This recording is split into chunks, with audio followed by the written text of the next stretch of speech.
David and Goliath. Now the Philistines gathered their forces for war and assembled at Soko in Judah. They pitched camp at Ephes Dammim between Soko and Azekah. Saul and the Israelites assembled and camped in the valley of Elah and drew up their battle line to meet the Philistines. The Philistines occupied one hill and the Israelites another, with a valley between them. A champion named Goliath, who was from Gath, came out of the Philistine camp. His height was 6 cubits and a span. He had a bronze helmet on his head and wore a coat of scale armor of bronze weighing 5,000 shekels. On his legs he wore bronze greaves, and a bronze javelin was slung on his back. His spear shaft was like a weaver's rod, and its iron point weighed 600 shekels. His shield bearer went ahead of him. Goliath stood and shouted to the ranks of Israel, "Why do you come out and line up for battle? I am not a Philistine, and are you not the servants of Saul? Choose a man and have him come down to me. If he is able to fight and kill me, we will become your subjects. But if I overcome him and kill him, you will become our subjects and serve us." Then the Philistines said, "This day I defy the armies of Israel. Give me a man and let us fight each other." On hearing the Philistines' words, Saul and all the Israelites were dismayed and terrified. Now David was the son of an Ephrathite named Jesse, who was from Bethlehem in Judah.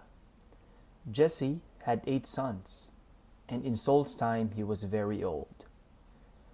Jesse's 3 oldest sons had followed Saul to the war. The first son was Eliab, the second Abinadab, and the third Shammah. David was the youngest. The 3 oldest followed Saul. But David went back and forth from Saul to tend his father's sheep at Bethlehem. For 40 days the Philistine came forward every morning and evening and took his stand. Now Jesse said to his son David, "Take this ephah of roasted grain and these 10 loaves of bread for your brothers and hurry to the camp. Take along these 10 cheeses to the commander of their unit. See how your brothers are and bring back some assurance from them. They are with Saul and all the men of Israel in the valley of Elah, fighting against the Philistines." Early in the morning, David left the flock in the care of a shepherd, loaded up and set out as Jesse had directed. He reached the camp as the army was going out to its battle positions, shouting the war cry. Israel and the Philistines were drawing up their lines facing each other. David left his things with a keeper of supplies, ran to the battle lines, and asked his brothers how they were. As he was talking with them, Goliath, the Philistine champion from Gath, stepped out from his lines and shouted his usual defiance, and David heard it. Whenever the Israelites saw the man, they all fled from him in great fear. Now the Israelites had been saying, "Do you see how this man keeps coming out? He comes out to defy Israel. The king will give great wealth to the man who kills him. He will also give him his daughter in marriage, and he will exempt his family from taxes in Israel." David asked the men standing near him, "What will be done for the man who kills this Philistine and removes his disgrace from Israel? Who is this uncircumcised Philistine that he should defy the armies of the living God?" They repeated to him what they had been saying and told him, "This is what will be done for the man who kills him. When Eliab, David's older brother, heard him speaking with the man, he burned with anger at him and asked, "Why have you come down here? And with whom did you leave those few sheep in the wilderness? I know how conceited you are and how wicked your heart is. You came down only to watch the battle." "Now what have I done?" said David. "Can't I even speak?"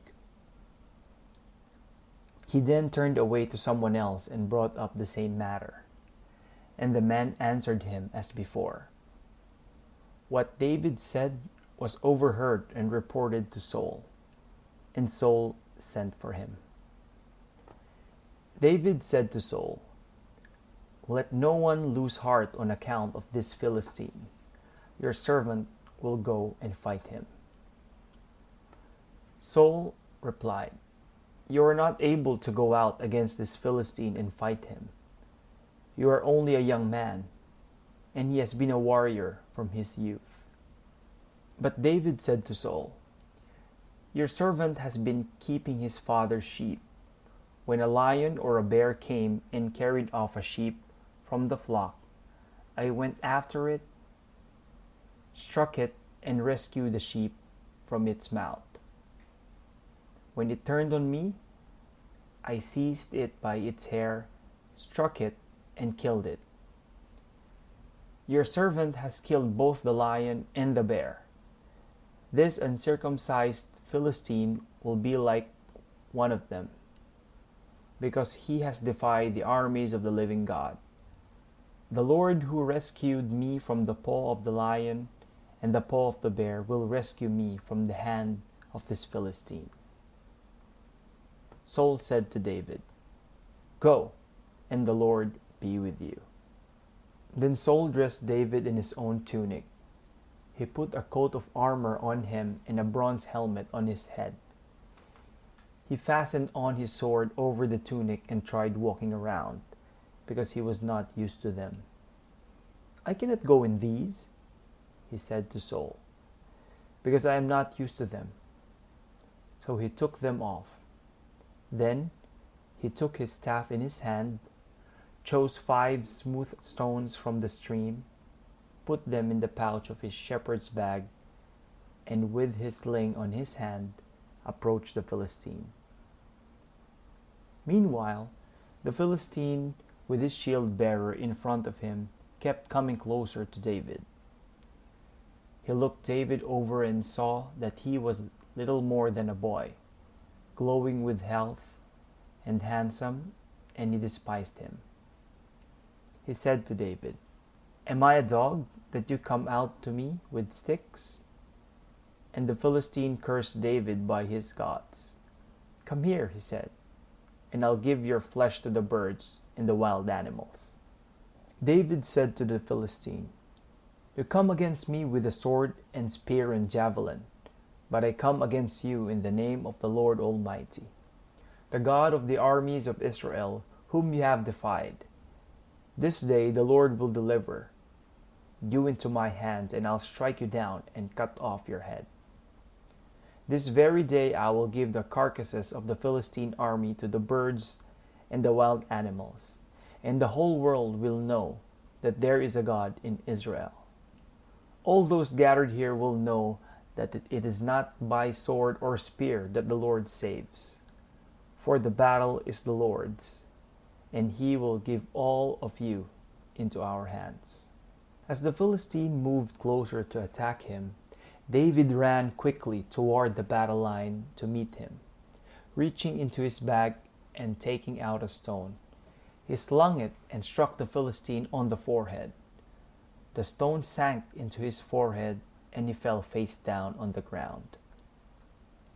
David triumphed over the Philistine with a sling and a stone. Without a sword in his hand, he struck down the Philistine and killed him. David ran and stood over him. He took hold of the Philistine's sword and drew it from the sheath.